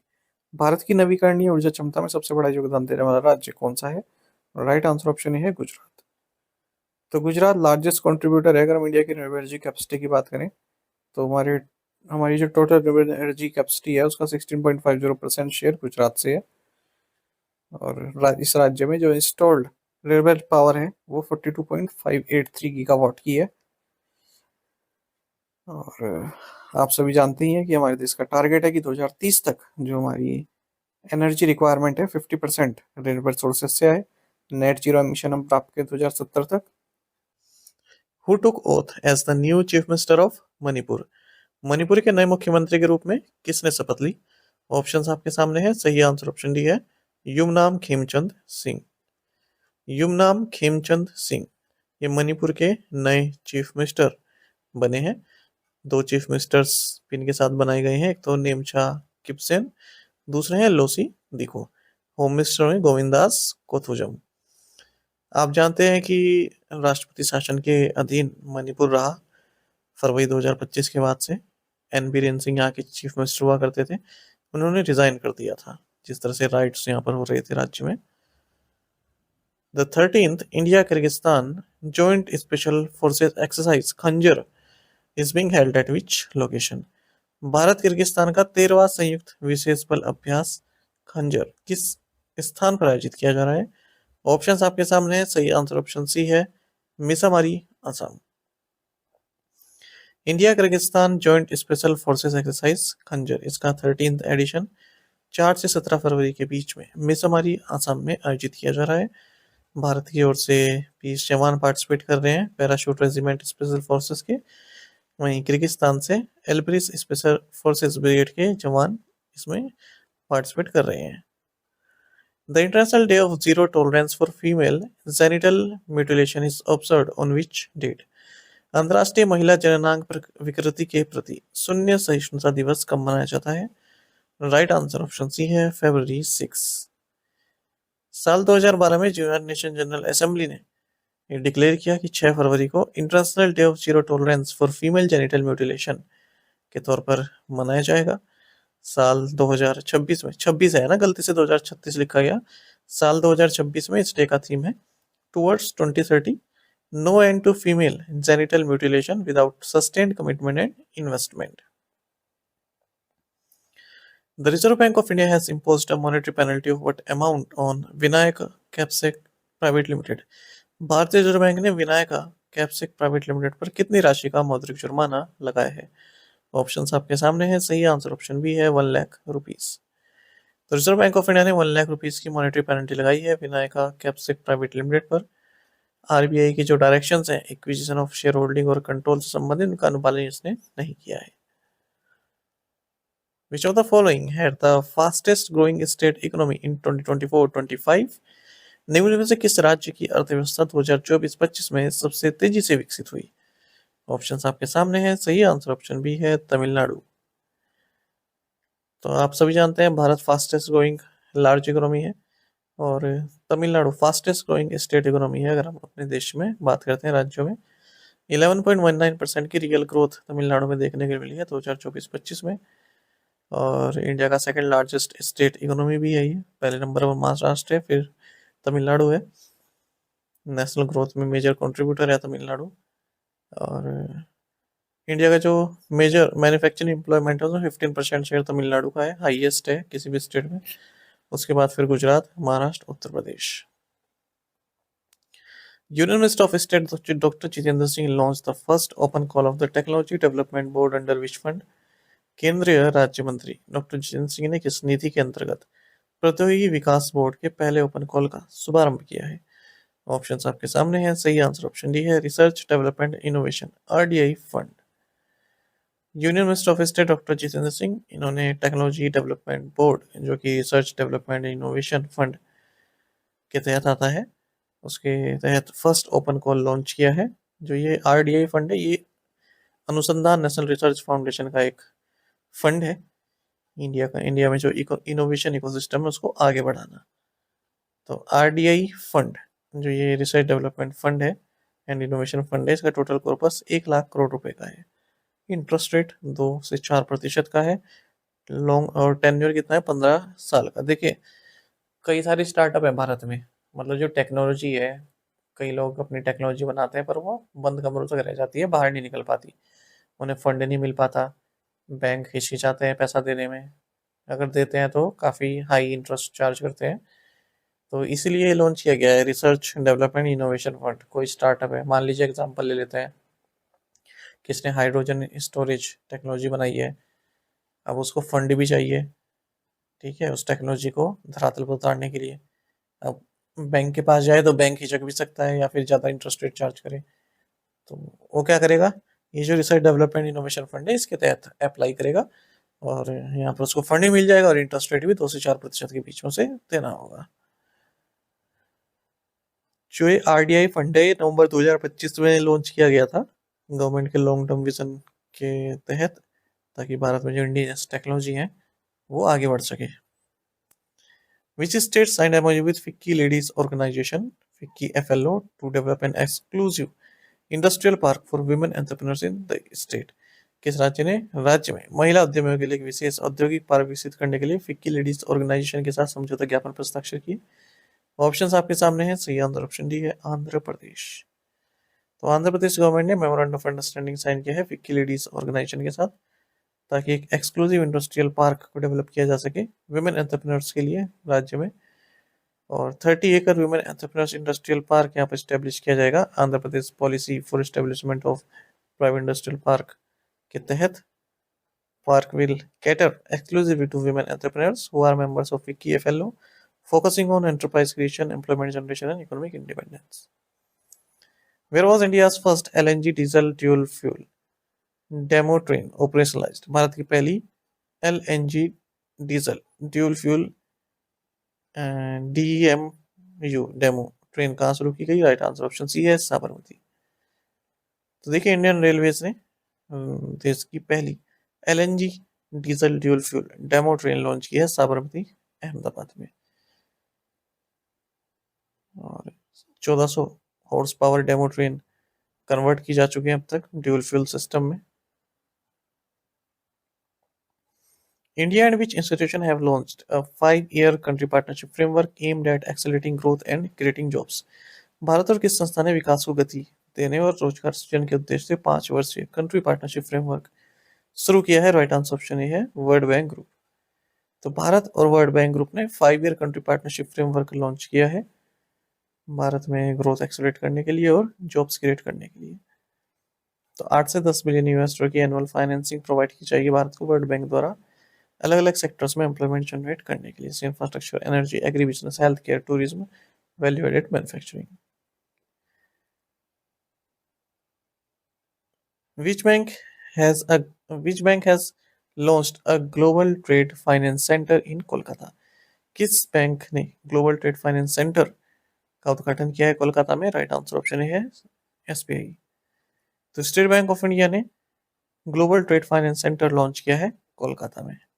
The new facility supports SBI branches in the region by enabling faster turnaround times, enhanced compliance oversight, and a smoother customer experience for business involved in domestic and cross-border trade. Which Indian shuttler clinched her maiden BWF Super 300 title Thailand Masters? किस भारतीय shuttler ने Thailand masters में अपना पहला BWF super 300 खिताब जीता? Right answer option भी है, Devika Sihag. Young Indian shuttler है देविका सिहाग, इन्होंने BWF सुपर 300 टाइटल जीत लिया है, क्योंकि मलेशिया की जो गोजी भी है वो रिटायर हो गई बीच में ही, ठीक है। और विमेन सिंगल्स फाइनल जीता थाईलैंड मास्टर्स में बैंकॉक में, 20 साल की है, हरियाणा से आती है।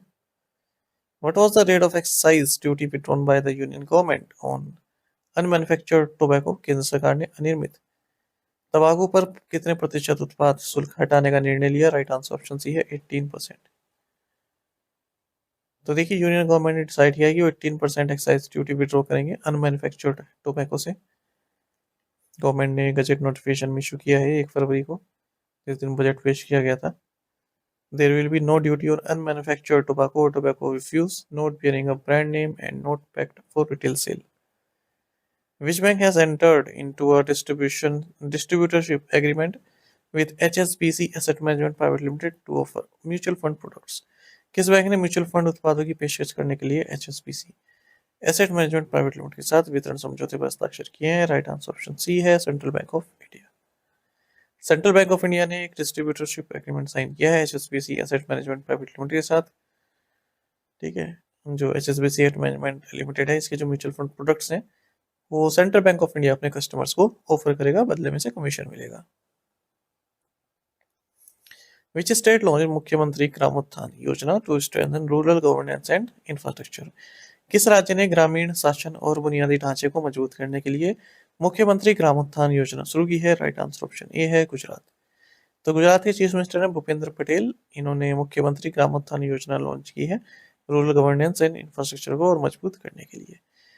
तो जो अर्बन इक्विवेलेंट फैसिलिटीज हैं, जो अर्बन एरियाज में फैसिलिटीज प्रोवाइड की जाती हैं, सेम फैसिलिटीज रूरल एरियाज में भी प्रोवाइड की जाएंगी फर्स्ट फेज के तहत। Which team won the 2026 women's premier league? 2026 महिला प्रीमियर लीग किस टीम ने जीती? ऑप्शंस आपके सामने हैं। सही आंसर ऑप्शन डी है Royal Challengers Bangalore. 2026 women's premier league WPL 2026 ये 4th सीजन था विमेंस प्रीमियर लीग का। Board of Control for Cricket in India यानी कि BCCI द्वारा इसको ऑर्गेनाइज किया जाता है। जैसे IPL होता है इसी तरह से विमेंस प्रीमियर लीग होता है WPL। 5 टीम्स इसमें पार्टिसिपेट की। 9 जनवरी से 5 फरवरी तक ये चला है। फाइनल में रॉयल चैलेंजर्स बेंगलोर ने दिल्ली कैपिटल्स को हराया 6 विकेट से और अपना दूसरा टाइटल जीता है। प्लेयर ऑफ द सीरीज रही सोफी डिवाइन गुजरात जायंट्स की। मोस्ट रन्स स्मृति मंदाना ने बनाए हैं रॉयल चैलेंजर्स बेंगलोर की ओर से 377। मोस्ट विकेट्स सोफी डिवाइन ने लिए हैं गुजरात जायंट्स की ओर से और नंदिनी शर्मा ने लिए हैं दिल्ली कैपिटल्स की ओर से। 17 विकेट दोनों ने लिए हैं। What is the name of India's first cooperative-based taxi service launched recently? हाल ही में शुरू हुई भारत की पहली सहकारी समिति आधारित टैक्सी सेवा का नाम क्या है? ऑप्शंस आपके सामने हैं। सही आंसर ऑप्शन सी है भारत टैक्सी।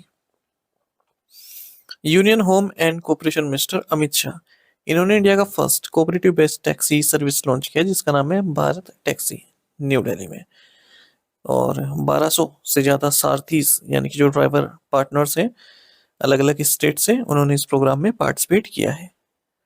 जैसे ओला उबर है उसी तरह से ये भारत टैक्सी चलाई जा रही है। इंडिया की first cooperative led ride hailing platform है ये।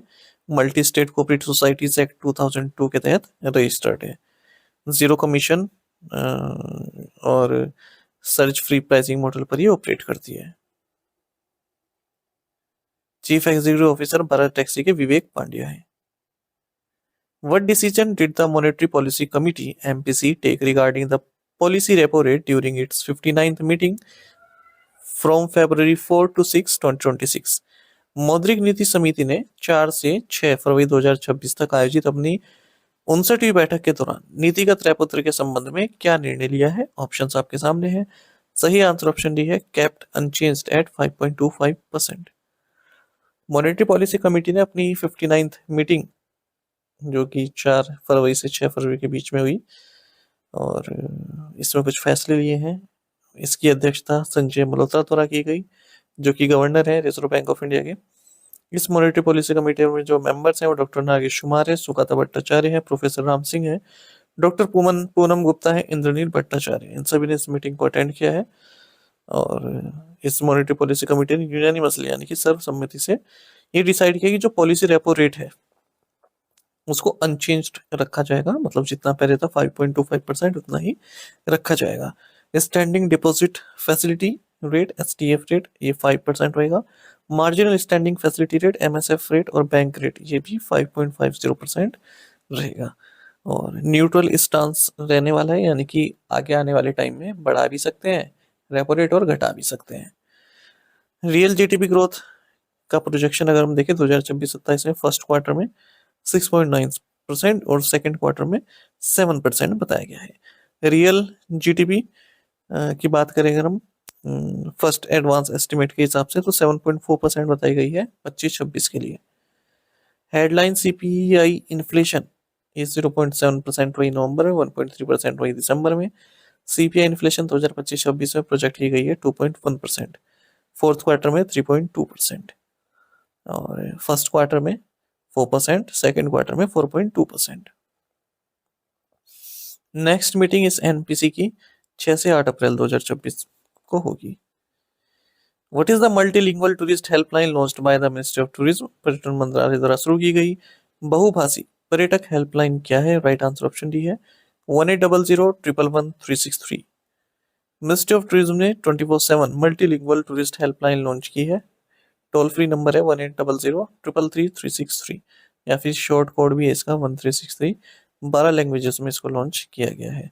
10 इंटरनेशनल लैंग्वेजेस हैं डोमेस्टिक और फॉरेन टूरिस्ट के लिए, ताकि किसी भी तरह से समस्या हो ट्रेवल करने में तो इस हेल्पलाइन नंबर पर वो कॉल कर सकते हैं।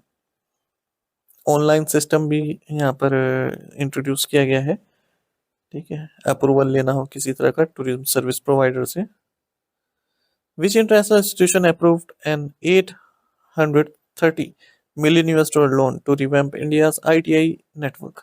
किस अंतरराष्ट्रीय संस्था ने भारत के ITI नेटवर्क को नया रूप देने के लिए एक 830 मिलियन US$ के ऋण को मंजूरी दी है? राइट आंसर ऑप्शन ए है वर्ल्ड बैंक। तो वर्ल्ड बैंक का जो बोर्ड ऑफ एग्जीक्यूटिव डायरेक्टर्स है, इन्होंने 830 मिलियन US$ का लोन अप्रूव कर दिया है। इंडिया का जो नेटवर्क है इंडस्ट्रियल ट्रेनिंग इंस्टीट्यूट का ITI का, तो इसको रिवैम्प किया जाएगा, स्किलफुल बनाया जाएगा और प्रधानमंत्री skilling and employability transformation through upgraded ITI programme, जो PM सेतु प्रोग्राम है, उसको सपोर्ट किया जाएगा। Which public sector bank has launched the Luxura metal credit card. किस बैंक ने Luxura metal credit card launch किया है? राइट आंसर ऑप्शन डी है Punjab national bank. Punjab national bank ने एक नया क्रेडिट कार्ड लॉन्च किया है प्रीमियम कैटेगरी का, इसका नाम है लुक्सुरा मेटल क्रेडिट कार्ड, अपने वीजा इन्फिनाइट प्लेटफॉर्म पर। और इसी के साथ ये बहुत रुपए और वीजा दोनों नेटवर्क पर अवेलेबल है।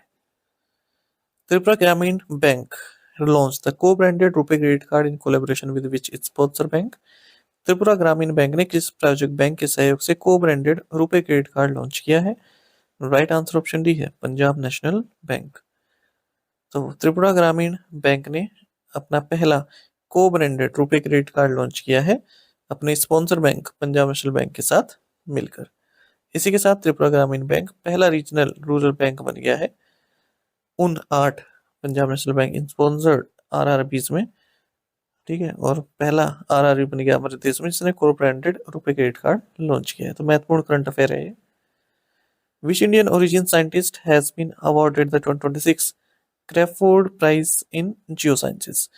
भारतीय मूल के किस वैज्ञानिक को भूविज्ञान के क्षेत्र में 2026 का क्रैफोर्ड पुरस्कार प्रदान किया गया है?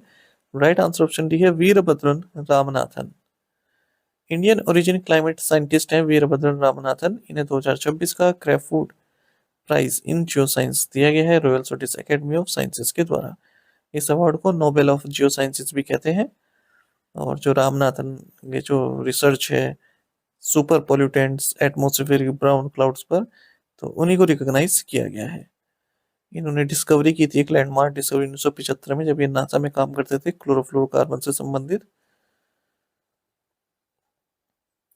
अच्छा, इसमें जो है 8 मिलियन स्वीडिश क्रोनर की कैश अवार्ड भी दिया जाता है, गोल्ड मेडल दिया जाता है साथ में। Which company signed MOU with एसागो industries private limited to develop India's first large scale green urea production ecosystem. किस कंपनी ने भारत का पहला बड़े पैमाने पर हरित यूरिया उत्पादन इकोसिस्टम विकसित करने के लिए असागो इंडस्ट्रीज प्राइवेट लिमिटेड के साथ समझौता ज्ञापन पर हस्ताक्षर किए? राइट आंसर ऑप्शन डी है NTPC ग्रीन एनर्जी लिमिटेड। तो NTPC ग्रीन एनर्जी लिमिटेड जो कि सब्सिडरी है NTPC लिमिटेड की, इसने एक MOU साइन किया है एसागो इंडस्ट्रीज प्राइवेट लिमिटेड के साथ। ठीक है, इंडिया का first large scale green urea production ecosystem operationalise किया जा सके। कहाँ पर? पूरी मडाका पे। तो NGL ये ग्रीन अमोनिया को सप्लाई करेगी। व्हाट इज पिलू AI primarily design for? Pillow AI को मुख्य रूप से किस लिए डिजाइन किया गया है? राइट आंसर ऑप्शन डी है voice based billing and accounting. तो पिलू AI इंडिया का first voice based billing and accounting AI agent है। स्मॉल एंड मीडियम बिजनेस के लिए इसको बनाया गया है। इसे लॉन्च किया गया chief minister of Andhra Pradesh N Chandrababu Naidu की उपस्थिति में।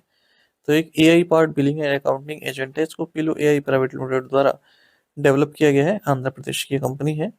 The app enables users to record daily transactions such as sales and payments, access clear business report including balance sheets, receivables, payables, automate purchase and bank transaction increase by uploading bills, bank statement for instant data extraction।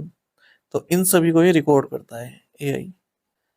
यदि आप हमारे daily current affairs PDF, weekly PDF, monthly PDF और हर महीने के banking and economic awareness PDF चाहते हैं, तो current affairs funda का 1 मेंबरशिप प्लान आप ज्वाइन कर सकते हैं, जिसका लिंक आपको वीडियो के डिस्क्रिप्शन में या फिर फर्स्ट कमेंट में मिल जाएगा। आपको बता दें, इस 1 मेंबरशिप प्लान के तहत जितना भी हमारा पीडीएफ कंटेंट है वो आपको 1 साल तक के लिए प्रोवाइड कराते हैं, जिसे आप डाउनलोड कर सकते हैं, प्रिंट आउट भी निकलवा सकते हैं। इसके लिए चाहे तो आप करंट अफेयर्स फंडा ऐप को यूज़ कर सकते हैं या फिर अपने लैपटॉप या सिस्टम की मदद से वेब लॉगिन भी कर सकते हैं।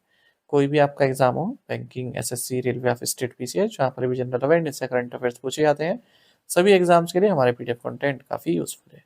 इस पीडीएफ कोर्स में आपको RBI circulars, financial awareness, digital awareness, banking awareness, general and economic awareness सब कुछ प्रोवाइड करा रहे हैं, वो भी 1 साल की वैलिडिटी के साथ।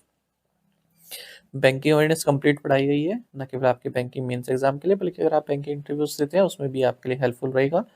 और इंडियन इकोनॉमी कंप्लीट पढ़ाई गई है, एसएससी, रेलवे, स्टेट पीसी जैसे एग्जाम में आपके काम आएगी। इंश्योरेंस से संबंधित डेडिकेटेड चैप्टर दिया गया है, इंश्योरेंस के बेसिक्स आपके वहाँ से क्लियर हो जाएंगे। तो ए टू जेड सब कुछ आपको एक ही कोर्स में मिल रहा है और कहीं आपको जाने की जरूरत नहीं है। कहाँ पर मिलेगा? करंट अफेयर्स फंडा ऐप पर। ऐप का लिंक वीडियो के डिस्क्रिप्शन में दिया गया है और फर्स्ट कमेंट में पिन कर दिया गया है। तो उस लिंक पर क्लिक कीजिए, ऐप को इंस्टॉल कीजिए, लॉगिन करने के बाद आप ये कोर्स बाय कर पाएंगे।